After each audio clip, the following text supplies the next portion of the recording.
Political parties بیٹھی ہوئی ہیں وہ دیانتداری سے اور ایمانداری سے ججوں کے اپوائنٹمنٹ کو شفاف بنانا چاہتی ہیں، ٹرانسپیرنٹ بنانا چاہتی ہیں، اور ان کا ویو ایک لانگ رینج ویو ہے. رائٹ.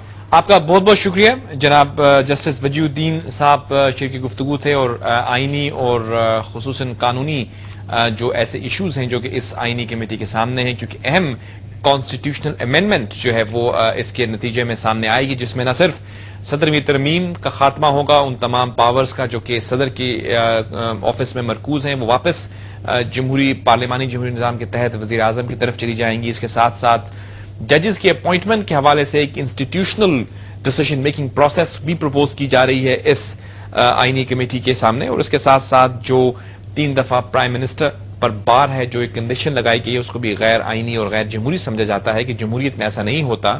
عوام کے پاس حق ہے کہ وہ جس کو جتنی دفعہ مرضی الیکٹ کریں. اور اس کے ساتھ ساتھ ہم یہ بھی دیکھ رہے ہیں کہ تقریباً 36 سے زیادہ ایسے سفارشات پیش کی جائیں گی جو کہ زیر بحث ہیں. اور اس کے بعد پھر ایک بہت بڑی کانسٹیٹیوشنل امینڈمنٹ ہم دیکھیں گے.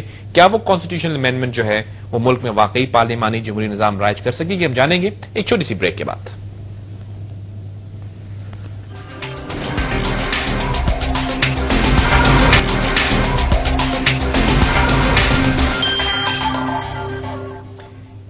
جی welcome back viewers. Insight with Javed Malik پہ ایک دفعہ پھر خوش آمدید. ہم بات کر رہے ہیں جو ہماری کمیٹی ہے، اصلاحاتی کمیٹی، جو کہ آئین کے اندر ان تمام قدغنوں کو یا ان تمام میوٹیشنز کو جو کہ داخل ہو گئی تھی ہمارے 73 کے آئین میں آمرانہ دور کے دوران، ان کو ریبات یا ان کو ختم کرنے کی کوشش کر رہی ہے کہ واقعی ہمارے ملک کے اندر جو ہمارا آئین ہے وہ پارلیمانی نظام حکومت کی طرف واپس لوٹ جائے. میرے ساتھ ایم کیو ایم کا موقف بھی ہم لیں گے اور میرے ساتھ اس وقت لائن پر ہیں حیدر عباس رضوی صاحب. السلام علیکم رضوی صاحب. وعلیکم السلام جاوید ملک صاحب. میں چاہوں گا آپ سے یہ پوچھوں کہ جو اصلاحاتی کمیٹی کام کر رہی ہے، آپ یقیناً اس حکومت کا بھی حصہ تھے جو جب یہ ترامیم ہوئی مشرف صاحب کے زمانے میں 73 کے آئین کو میوٹیلیٹ کر کے ایک دفعہ سے ایسا بنا دیا گیا کہ تمام پاورز جو ہیں وہ صدر میں مرکوز ہو گئی. اور اب جب جمہوری حکومت آئی ہے تو کافی کچھ تاخیر تو ہوئی ہے، لیکن اب کہا یہ جا رہا ہے کہ وہ تمام جو ایسی ترامیم کی گئی تھی ان کو واپس 73 کے آئین کے ساتھ ہم آہنگ کر لیا جائے گا. آپ کس حد تک پر امید ہے کہ یہ ممکن ہو سکے گا؟ ملک صاحب، پہلی بات تو میں یہ وضاحت کروں آپ سے. جی فرمائیے. کہ جو آئینی اصلاحات کمیٹی ہے وہ صرف 17 امینڈمنٹ تک محدود نہیں ہے. 17 امینڈمنٹ عام طور پر اس امینڈمنٹ کو کہا جاتا ہے کہ جو مشرف کے دور میں امینڈمنٹس کی گئی تھیں. جی ہاں. بلکہ اس کا جو کینوس ہے وہ چارٹر آف ڈیموکریسی بھی ہے اور اس کے ساتھ صوبائی خود مختاری بھی ہے. بالکل.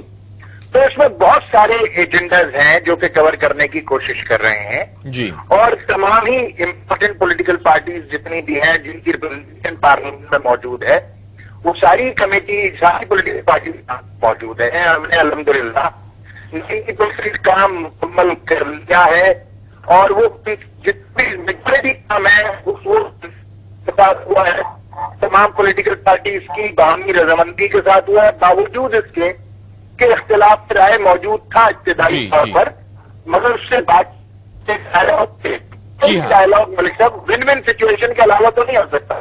آپ کی جو ممبرشپ ہے، جو لوگ اس میں بیٹھے ہوئے ہیں کمیٹی میں، تو آپ کیا سمجھتے ہیں کہ جیسے آپ نے کہا کہ 17ویں ترمیم یقیناً اس کمیٹی کا کینوس بہت براڈ ہے، لیکن جو فوکس ہے رضوی صاحب آپ جانتے ہیں اس وقت ملکی سیاست کا، وہ ان اختیارات کی طرف ہے جو کہ صدر مملکت کے پاس مشرف صاحب کے زمانے میں آ چکی تھی.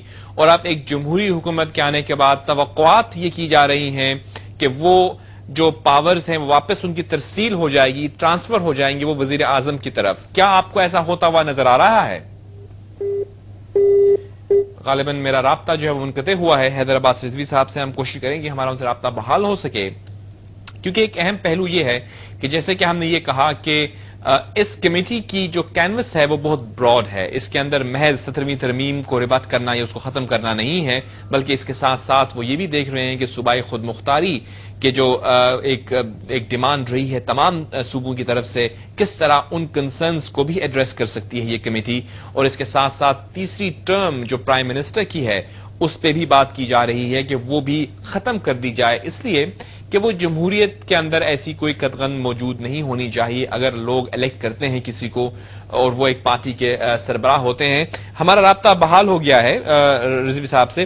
رضوی صاحب، آپ نے کہا کہ یقیناً جو اس کمیٹی کا کینوس بہت براڈ ہے، لیکن جو فوکس ہے، وہ جو اس وقت توجہ مرکوز ہے، وہ 17ویں ترمیم پر ہے، کیونکہ مشرف صاحب کے زمانے میں وہ ترمیم کی گئی تھی اور وہ تمام پاورز انہوں نے ازیوم کر لی تھی.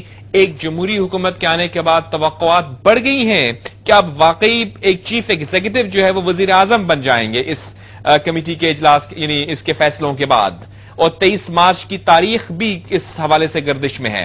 تو کیا آپ کو ایسا ہوتا ہوا نظر آ رہا ہے؟ ملک صاحب دیکھیے، پہلی بات تو کہ میں ڈیٹ پر کوئی اسپیکولیشن نہیں کرنا چاہتا، کوئی بھی اسپیکولیٹو ڈیٹ نہیں دینا چاہتا ہوں. اس پر جتنا کام ہو رہا ہے، جتنی تیزی سے ہو رہا ہے، میں اس سے بہت مطمئن ہوں. نمبر 1. نمبر 2، اس آئینی کمیٹی کے بننے کا مقصد ہی یہی تھا کہ اختیارات کا ارتکاز جو صدر نشین کے پاس ہے وہ وہاں سے واپس پارلیمنٹ کو ملے. وہ کہ صدر بھی پارلیمنٹ کا حصہ ہے، مگر اگر وہ وزیر اعظم کے پاس ہو اور منتخب وزیر اعظم کے پاس ہو تو زیادہ بہتر ہے. اور اسی بات کی کوشش کی جا رہی ہے، اور بہت بڑی حد تک میں یہ کہوں گا 99% ہم اس پر کام مکمل کر چکے ہیں. تمام پولیٹیکل پارٹیز میں کنسنسس ہے، اور جب وہ صدارت پارلیمنٹ میں آئیں گی، منظور ہو جائیں گی، تو اختیارات کا ارتکاز جو ہے تو وزیر اعظم کے ہاتھ میں چلا جائے گا. آپ کیونکہ اس حکومت کا بھی حصہ تھے جس دور حکومت میں یہ ترامیم کی گئیں کہ پاورز وزیر اعظم سے لے کر جو ہے وہ صدر کو دے دی گئیں، اور اب آپ اپنے آپ کو پاتے ہیں تاریخ کے اس حصے میں کہ وہی پاورز واپس ٹرانسفر ہو رہی ہیں. تو کیا فیلنگ ہے آپ کی بحیثیت ایک پارلیمنٹیرین، ایک سیاسی رہنما کی حیثیت سے، کہ پہلے ایک چیز ہو رہی تھی، اب دوسری ہو رہی ہے، اور اب دونوں حکومتوں کا حصہ ہیں آپ؟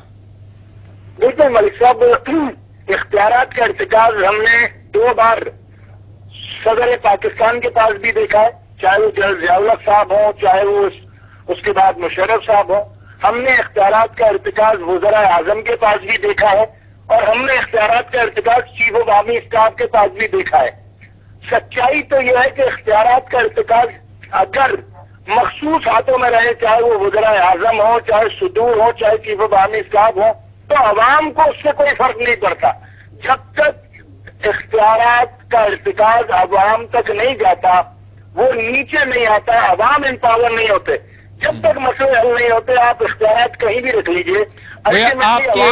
گویا آپ کے اس پوائنٹ سے اگر ہم ہم آہنگی کریں تو یہ لگے گا کہ یہ جو وقت صرف ہو رہا ہے اس کمیٹی کے اس طویل ڈسکشن میں، 2 سال ہو چکے ہیں جمہوری حکومت کو آئے ہوئے، تو آپ سمجھتے ہیں اس سے کوئی فرق نہیں پڑے گا؟ ایون اگر پرائم منسٹر امپاور ہو جاتے ہیں تب بھی کوئی فائدہ نہیں ہوگا عوام کو؟ اس کمیٹی کو تو بنے ہوئے 2 سال نہیں ہوئے، اس کمیٹی کو بنے ہوئے حکومت کو آئے ہوئے 2 سال ہو گئے ہیں، اور اس وقت یہ توقع شروع سے تھی کہ ایسا ہوگا. میں بات کروں گا کیونکہ میں کمیٹی کا ممبر ہوں، مگر حقیقت حال یہی ہے ملک صاحب کہ اختیارات کے ارتکاز آپ نے وزراء اعظم کے پاس بھی پہلے بھی دیکھا ہے، کتنا عوام کے اوپر اس کا فرق پڑا. چیف آف آرمی اسٹاف کے پاس بھی دیکھا ہے کتنا فرق پڑا، اور صدور کے پاس دیکھا کتنا فرق پڑا. جب تک عوام کو اختیار نہیں دیں گے، جب تک کمپلیٹ پروونشل اٹانومی نہیں دیں گے، جب تک آپ مزید ڈیوالو نہیں کریں گے سسٹم کو جیسے ساری دنیا میں ہے، جب تک تو کوئی بہت بڑا امپیکٹ تو کریٹ نہیں ہوگا. یہ ایک اصل حقیقت ہے. تو یہ جو کمیٹی ہے اس کے اندر صوبائی خود مختاری کے حوالے سے بھی تو سفارشات پیش کرے گی. یہ سفارشات پیش ہو چکی ہیں، اس کے اوپر کام ہو رہا ہے. جب تک یہ بلینڈ نہیں ہوگا، جب تک یہ املگمیٹ نہیں ہوگا کہ صوبائی خود مختاری بھی دی جائے، اختیارات کے ارتکاز کو نیچے ڈیولوشن کی طرف لے جایا جائے، جب تک مقاصد حاصل نہیں ہوں گے. اگر صوبائی خود مختاری دی جاتی ہے تب تو مسائل حل کی طرف جائیں گے، وگرنہ وہی صورتحال ڈھاک کے 3 پات ہی رہے گی. تو آپ کیا سمجھتے ہیں؟ ایک تو آپ نے نان کمیٹل رہے آپ تاریخ کے حوالے سے، کیونکہ بہت واضح جو اس وقت اندھی آ رہے ہیں حکومتی اراکین کی طرف سے کہ 23 مارچ کو، کیونکہ یہ مارچ کے مہینے میں صدر صاحب خطاب کریں گے، اس سے پہلے یہ تمام کام مکمل ہو جائے گا. آپ کچھ پر امید نظر نہیں آئے اس حوالے سے. اور دوسری بات آپ نے یہ کہی کہ بے شک اگر ایسا ہو بھی جاتا ہے پھر بھی کوئی فرق نہیں پڑے گا. میں اس سے یہ اخذ کر رہا ہوں کہ آپ کو انتھوزیاسٹک نہیں ہے اس 17ویں ترمیم کے ختم ہونے پر. نہیں دیکھیے، تاریخ کی جہاں تک بات ہے، کیونکہ اختیارات میرے پاس نہیں ہے اس کمیٹی کے فیصلہ کرنے کے. وہاں پر 27 ارکان کی کمیٹی ہے، مختلف پولیٹیکل پارٹیز بیٹھی ہیں، تو میں حتمی تاریخ کوئی نہیں